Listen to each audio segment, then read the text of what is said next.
Dando sequência, vamos falar agora sobre não conformidade e ação corretiva. O que é uma não conformidade?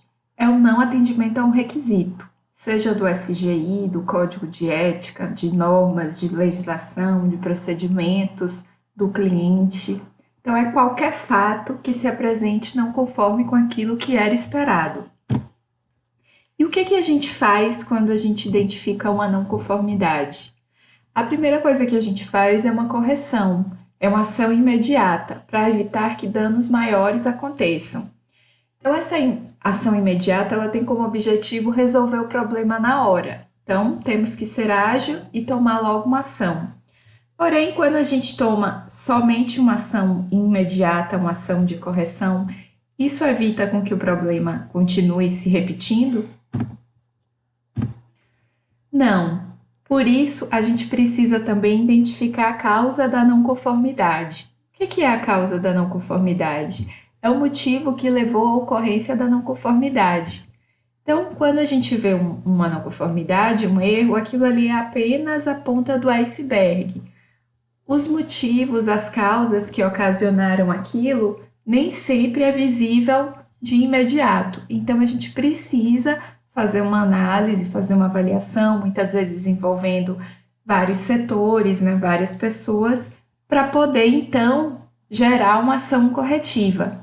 A ação corretiva é a ação para eliminar a causa da não conformidade e evitar sua repetição.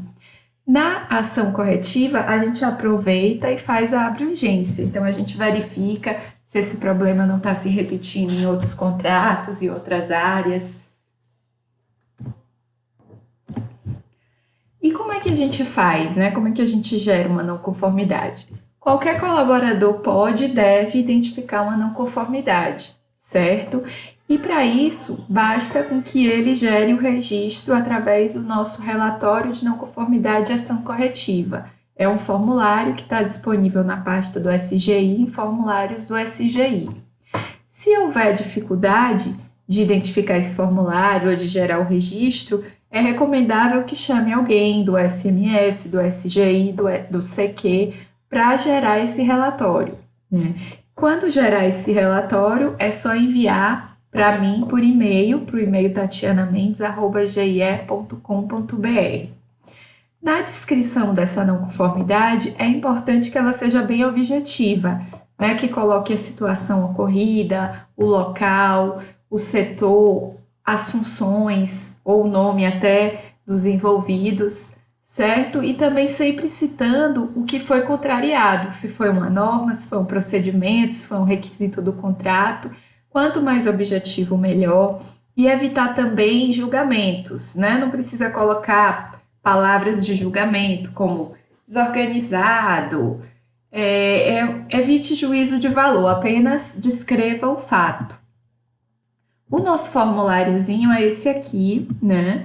Os primeiros campos, ele é preenchido pelo emitente, porque identificou a não conformidade.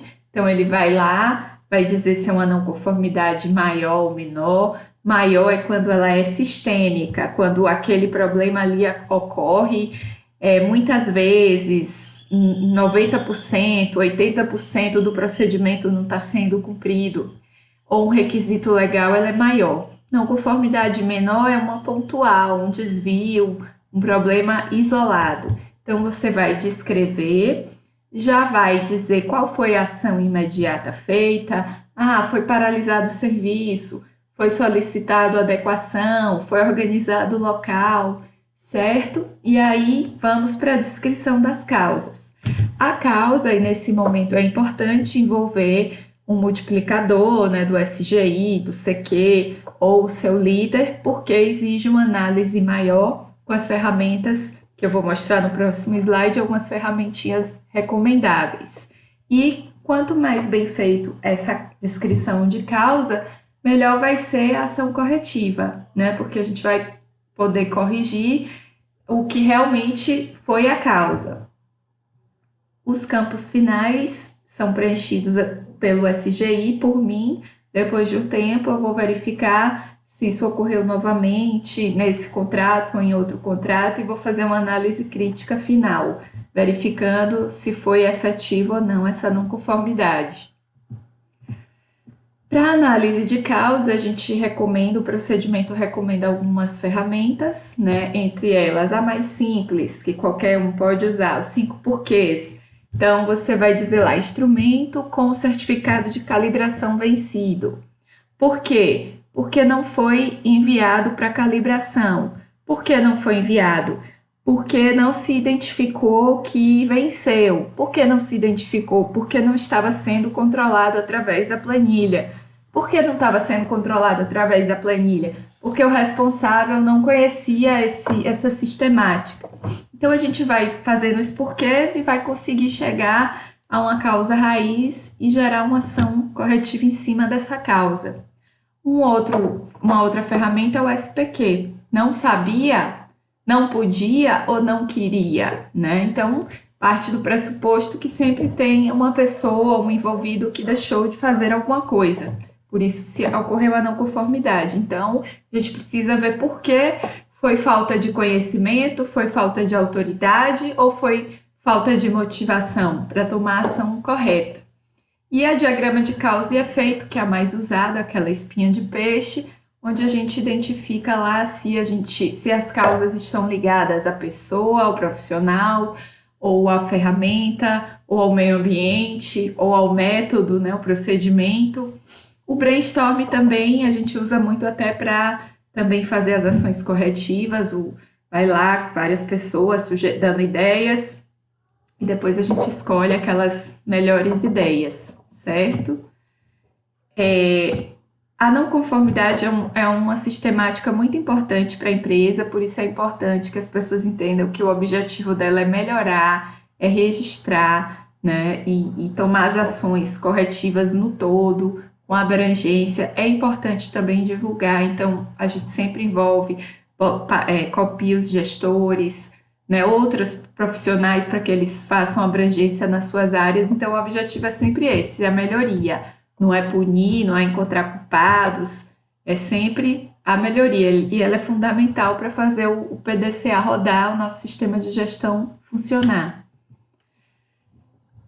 Outro requisito que nós atendemos na GIE são as auditorias internas. Então, existe um plano de auditoria que é feito para auditar os contratos, né? Essas auditorias são programadas, passam por vários setores, tem os auditores internos que são treinados, preparados, e aí a gente gera também as não conformidades nas auditorias e acompanha o andamento dessas não conformidades nas reuniões de análise crítica, né, que são reuniões também com pauta estabelecida, né, não é uma reunião operacional nem de rotina, é uma reunião para avaliação do sistema de gestão. Então, a gente avalia os indicadores, os resultados das auditorias, as situações da não conformidade, reclamações do cliente ou elogios, verifica o que foi definido nas análises críticas anteriores, aproveita para fazer uma previsão das mudanças que possam afetar o sistema, novos riscos que podem entrar, né, que podem estar inseridos na organização, então, e fazer as melhorias. A reunião de análise crítica é a fase final do PDCA, né, a fase de melhoria, e nela a gente revisa as metas, estabelece novas metas. Para finalizar, a gente vai falar agora um pouquinho de algumas regrinhas aqui ligadas à administração e RH, que é importante que o novo colaborador conheça. Então, a GIE, ela trabalha com adiantamento de 40% do salário no dia 20 de todo mês, e o salário é pago no quinto dia útil de cada mês, 60%.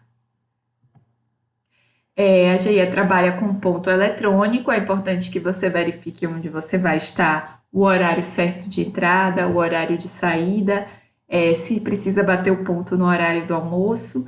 Existem 10 minutinhos de tolerância na entrada e na saída. É importante você guardar o seu papelzinho de registro de ponto, caso haja alguma divergência no pagamento das suas horas. Regrinhas de licenças e atestados.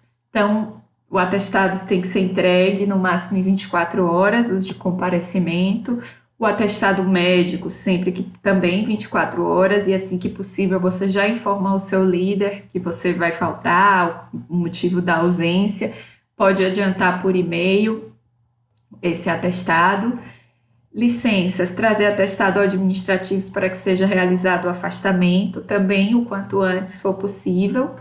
Horas extras, a GIE tem um controle rígido de horas extras, elas só podem ser feitas mediante a autorização da gerência do contrato, então a gente tem uma meta para reduzir hora extra e não pode ser feito hora extra sem uma autorização prévia. Os exames médicos, você já entrou, está aqui, fez o seu exame admissional, vai precisar fazer um exame periódico, pelo menos uma vez por ano, o exame de audiometria em 6 meses, de 6 em 6 meses, e o demissional quando for sair do contrato. A GIE tem alguns benefícios, o plano de saúde, que você deve procurar saber qual é o da sua localidade, transporte, alimentação, férias. As férias você vai ter direito após um ano, elas têm que ser programadas com antecedência, então o administrativo faz um plano de férias e faz essa solicitação de férias com antecedência. Contribuição sindical, cada contrato tem um valor de contribuição, ela é feita pelo menos uma vez no ano, então você pode se informar com o seu administrativo. Seja bem-vindo à GIE.